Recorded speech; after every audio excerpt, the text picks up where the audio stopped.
Miles, at the beginning of the year, throughout the beginning of the year, you played three different positions through that offensive line. How were you able to just do your part and fill in the gap you needed to fill? Basically, I would say the trust that our coaches have in me to be able to move from different positions. In our offensive line, we have like a standard that we have to uphold. So basically, we have to know every single position.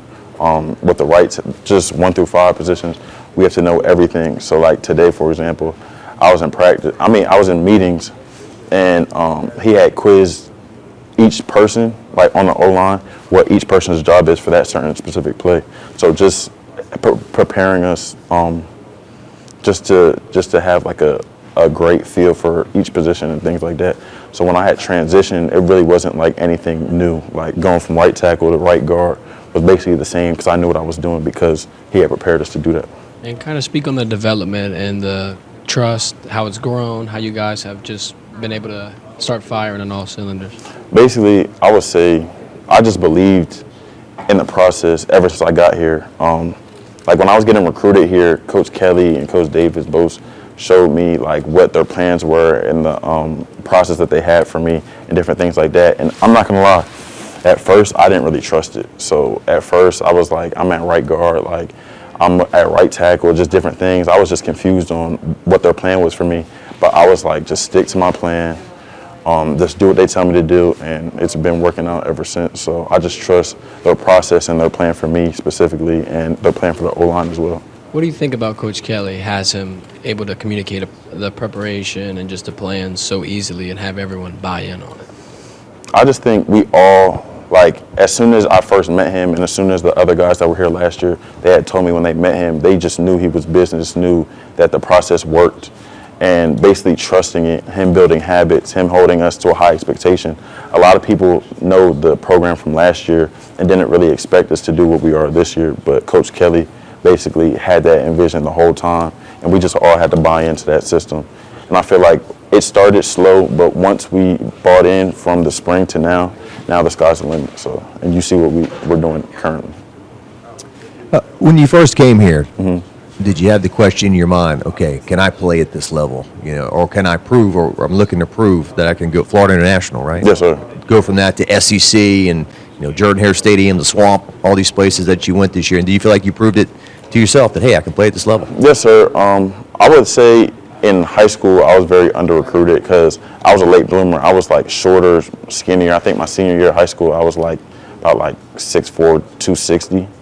And I just didn't really get my shot. And I feel as though like I was always meant to play at this level. It's just I had a different path than everyone else. So basically, I just knew, like, not to be cocky or anything, I just knew I had like more in me, more in the tank, and that I could play at the highest level. Is there a point that you can look back on as this team kind of grew and came along? Man, we didn't look so great then, and look at where we are now in terms of kind of the growth of the team and how you guys have gotten better? Not really. I feel as though we had trusted the process, and basically we just stuck to it. Like the Florida State game we lost, the Tennessee game we lost, but throughout everything we had trusted this specific process. And I feel as though that just following week by week, doing the daily things like the habits, the questionnaires, things that we have to fill out, just different things, we all knew that the process would work, and we just basically trusted it. Like it was, like I said, when I had committed here, it was like a blind process. No one knew what was going to happen, different things like that. But like when I sat down with Coach Kelly and Coach Davis, like one-on-one, like you could see the vision that they had and like that it'll come true possibly in year one. So, yes, sir. And seeing Will Campbell and Emory Jones, these two freshmen, I mean, what can you say about true freshmen that have stepped in and started and taken on these Alabama guys and other guys this year? They're just very hungry. I told them I came in as a freshman. I had played and started as a freshman, but there are two different types. Like they embody the standard here. They embody the LSU tradition. They're always asking questions, working harder, coming in earlier, just different things. So working numbers in the weight room, just going up as the season progresses. Just they're just a different breed of freshmen, and I love it. And I love working next to both of them, playing right guard, left guard, and it helps me to know that I have two confident people that can get the job done just with me right next to me. a great weekend where you guys are able to clinch the SEC West, but Arkansas kind of got after Jaden more than we've seen all year. Yes, sir. So what did you guys talk about and look at that game and be like, this is what we need to fix moving forward?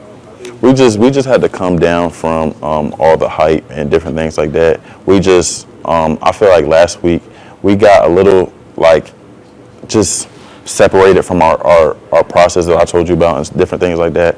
And I feel as though just trusting it, just coming back this week into that process that we're all gonna like really rise to the top.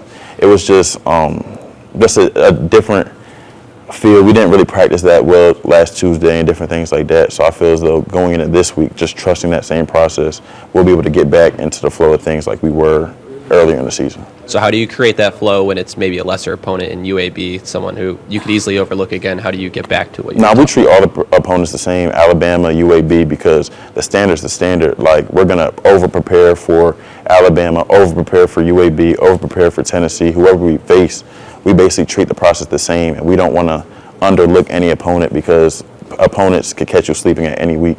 Like you've seen Liberty beat Arkansas last week, 2 weeks ago. So like we just stick to the same process, and yes, sir.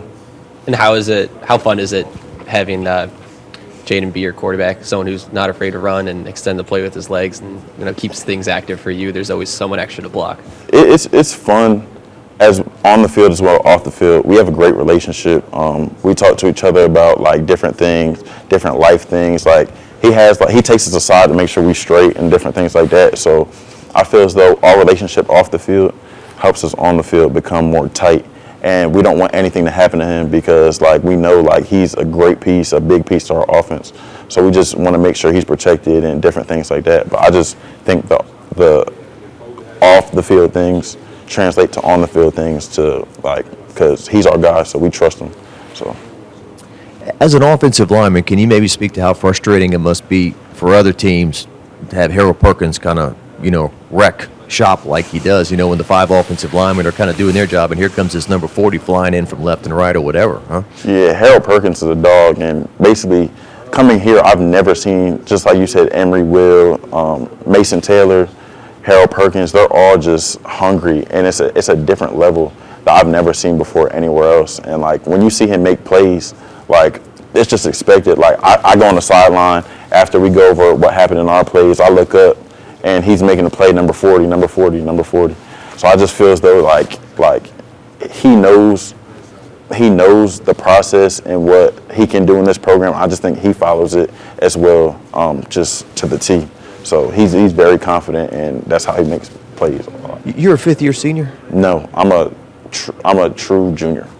Okay, so you have another year after. Yes, sir. This I one. have. So I played the first. I played the COVID year, but I only had 5 games. I played 4 games, and then I started the last game, and then I played last year the whole season. So I have 3 years of eligibility left. Okay. Well, 2 after this year. So future, you're a big part of the future then. Yes, sir. So how bright is the future with those guys you mentioned and recruiting classes coming in and all that? It's just really bright.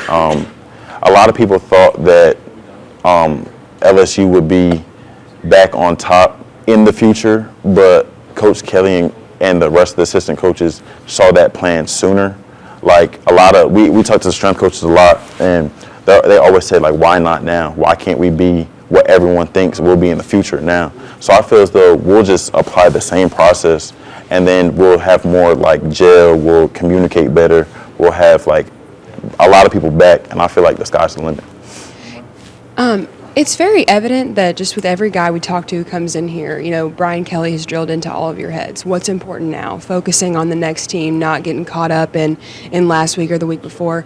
How is that mentality that Coach Kelly has kind of drilled into you guys? How is that kind of? How does the season reflect that? How does that show in you guys in the game? I would say we just take everything one day at a time. So the what's important now piece just helps us focus at different points, like just at that specific time, at that specific game. So we know we're in the SEC championship, and we're not even thinking about that.